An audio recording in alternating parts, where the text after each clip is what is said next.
Assalamualaikum warahmatullahi wabarakatuh. Perkenalkan, nama saya Zahratul Jamil Putri, NPM 719212827. Baik, di sini saya akan menjelaskan sedikit tentang hubungan koperasi dengan pasar dan kewirausahaan. Apa itu pasar? Berdasarkan sifat dan bentuknya, pasar bersaingan sempurna, pasar persaingan tidak sempurna. Pasar persaingan tidak sempurna menjadi tiga: monopoli, persaingan monopolistik, dan oligopoli. Adapun sebagai berikut ciri-cirinya. 1. Adanya penjualan pembeli sangat banyak produk dan dijual. Perusahaan adalah homogen, perusahaan bebas untuk masuk dan keluar pasar. Para penjual dan pembeli memiliki informasi yang sempurna. Pasar persaingan tidak sempurna. Perusahaan penjual atau menghasilkan produk hanya satu. Tidak ada produk substitusinya. Konsumen produk yang monopoli adalah banyak. Memasuki industri yang menghasilkan produk monopoli sangat sulit, bahkan tidak mungkinan. Koperasi dalam pasar persaingan monopolistik. 1. Banyak penjual atau pengusaha dari suatu produk yang beragam. 2. Produk yang dihasilkan tidak homogen. 3. Ada produk substitusinya. 4. Keluar atau masuk ke industri relatif mudah. 5. Harga produk tidak sama di semua pasar. 6. Pengusaha dan konsumen produk tertentu sama-sama pesaing. Pasar oligopoli. 1. Dijalankan dua produsen atau lebih. 2. Produk yang dijual homogen dan saling menggantikan. 3. Kebijakan produsen utama sebagai acuan produsen lainnya. 4. Harga barang di pasar relatif sama. 5. Produsen baru kesulitan masuk pasar. 6. Membutuhkan strategi pemasaran yang matang. Pengertian kewirakoperasian. Kewirakoperasian adalah suatu sikap mental positif dalam usaha kooperatif dengan mengambil prakarsa inovatif serta keberanian mengambil risiko dan berpegang teguh pada prinsip identitas koperasi. Fungsi kewirakoperasian. A. Kewirakoperasian arbitrase. B. Kewirakoperasian rutin. C. Kewirakoperasian inovatif. Tipe kewirakoperasian. 1.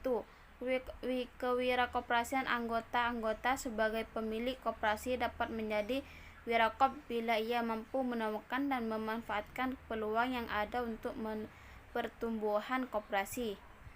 2. Kewirakoperasian manajer mengangkat manajer sebagai pelaksana dan penanggung jawab kegiatan operation dan tentunya mengharapkan perubahan yang memberikan keuntungan. 3. Kewirakoperasian birokrat. Birokrat adalah pihak yang secara tidak langsung berhubungan dengan pengembangan koperasi. 4. Kewirakoperasian katalis sebagai pihak yang berkompeten terhadap pembangunan koperasi, kendatipun ia mempunyai hubungan langsung dengan organisasi koperasi. Seseorang katalis biasanya adalah seorang altruis, yaitu orang yang mementingkan kebutuhan orang lain. Selanjutnya adalah hubungan pasar dengan koperasi. Berdasarkan konsep koperasi dari beberapa sumber yang berbeda, terutama Manajemen Koperasi Indonesia, Swedarsono dan Edilis 2002, dapat dirangkum adanya tiga hubungan yang penting dalam lingkungan koperasi, yaitu hubungan kepemilikan, hubungan pelayanan, dan hubungan pasar. 1. Hubungan pasar. Pada prinsipnya, pasar menurut ahli ekonomi bahkan lebih menekankan pada pertemuan antara permintaan dan penawaran.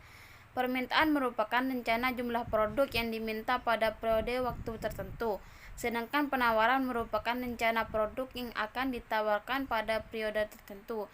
Jika permintaan bertemu dengan penawaran, maka akan muncul konsep baru berupa harga dan jumlah produk yang ditransaksikan. Pasar dikelompokkan menjadi 5 jenis, yaitu pasar barang, pasar tenaga kerja, pasar uang, pasar modal, dan pasar luar negeri. Kelima jenis pasar ini dapat dimanfaatkan koperasi sebagai sumber daya yang bermanfaat bagi pertumbuhan koperasi. 1. Pasar barang. Pengertian dari pasar barang adalah pertemuan antara permintaan dan penawaran akan barang. 2. Pasar tenaga kerja. Pengertian dari pasar tenaga kerja adalah pertemuan antara permintaan dan penawaran akan tenaga kerja. Pertemuan ini akan menghasilkan konsep upah dan jumlah tenaga kerja yang dibutuhkan. 3. Pasar uang. Pengertian dari pasar uang adalah pertemuan antara permintaan dan penawaran akan uang. Dalam pasar uang, yang ditransaksikan adalah hak untuk menggunakan uang untuk jangka waktu tertentu. Jadi di pasar uang akan terjadi pinjam peminjam dana yang selanjutnya menimbulkan hubungan uang utang piutang. 4. Pasar modal. Dalam arti sempit, pasar modal diidentik dengan bursa efek.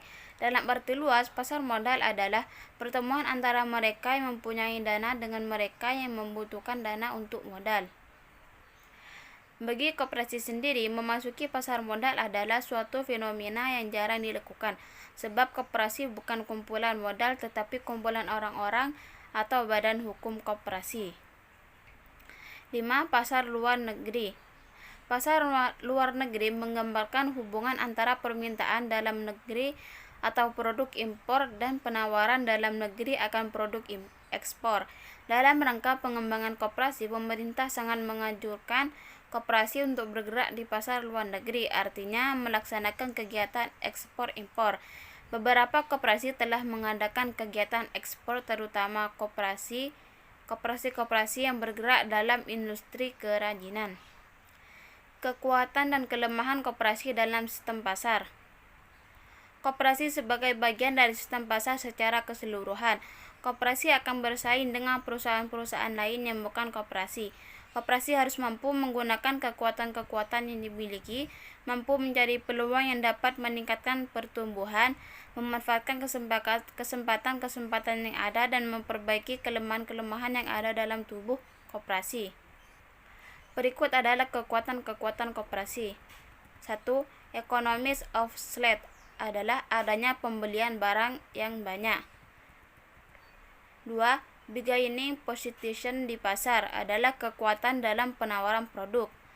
3. Kemampuan dalam menghadapi ketidakpastian atau uncertainty.